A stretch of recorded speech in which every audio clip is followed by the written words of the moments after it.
सभी लोग मन लेकर पैदा होते हैं, लेकिन धन्य हैं वे लोग जो इस जीवन से मन के बिना विदा हो जाते हैं।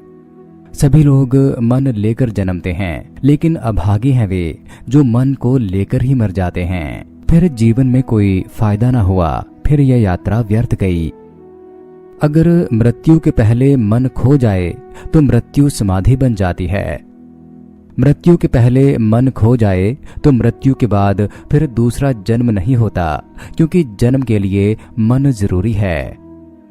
यह मन ही है जो जन्म मरण की यात्राएं करवाता रहता है, क्योंकि अधूरी वासनाओं के पीछे मन दौड़ता ही रहता है।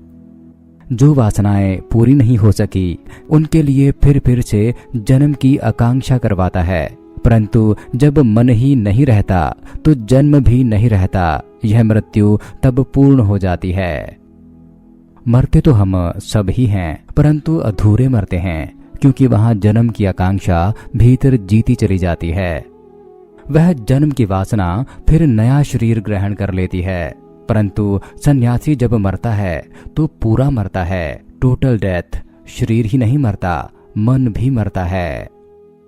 भीतर कोई और जीने की वासना नहीं रह जाती, और जो पूरा मर जाता है वह उस जीवन को उपलब्ध हो जाता है जिसका फिर कोई अंत नहीं।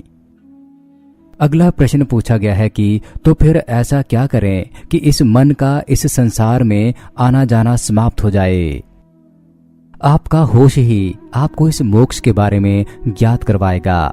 संसार की वासनाओं में जब जब भी आपका मन लिप्त होने लगेगा तो संभल कर देख लेना कि यह मन ही है जो बार बार उलझाए चला जा रहा है, और इन वासनाओं का कोई अंत नहीं, और जिसका कोई अंत नहीं तो यह दौड़ व्यर्थ है।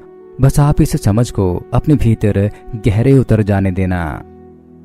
परंतु यह तथ्य याद रहे कि इस ज्ञान दृष्टि से जब आप एक बार चलना शुरू करेंगे तो एक कदम होश रहेगा तो दूसरे कदम फिर से बेहोशी आ जाएगी, फिर उठेगी कोई वासना और फिर से आप भूल जाएंगे।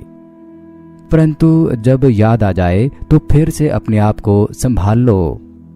शुरू में तो ऐसा ही होगा। आप अपने ध्यान को पकड़ोगे, वह खो जाएगा, पकड़ोगे फिर से भटकने की तरफ खो जाएगा। तो यह 1000 बार छूटेगा, परंतु तुम 1000 बार पकड़ो। इससे हताश मत होना, क्योंकि यह बात ही कुछ ऐसी है कि साधते साधते ही सदती है।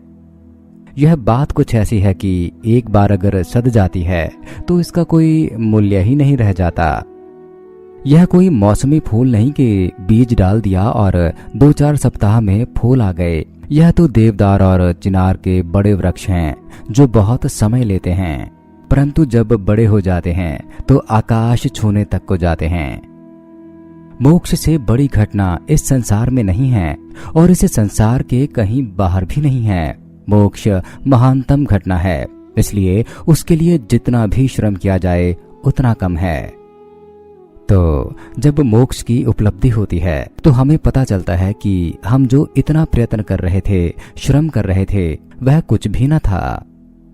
परंतु तप करते करते एक जगह आकर अचानक रोशनी हो जाती है और अंधकार कट जाता है। वह अंधेरी रात समाप्त हो जाती है। तो आप हताश मत होना, लौट मत जाना। यह मत सोचना कि क्या फायदा हुआ।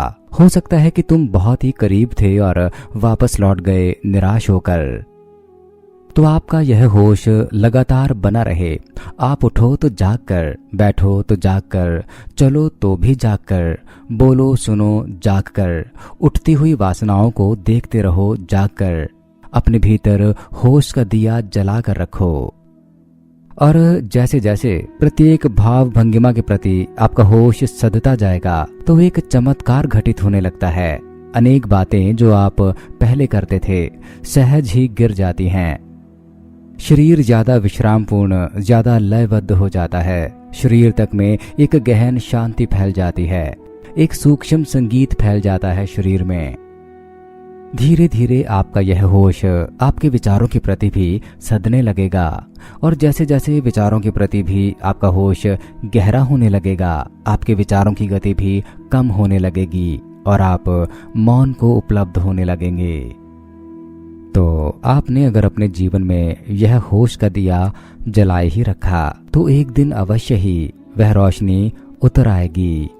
वह अंधेरी रात हमेशा के लिए चली जाएगी और वह रोशनी एक बार आई तो फिर कभी न जाएगी।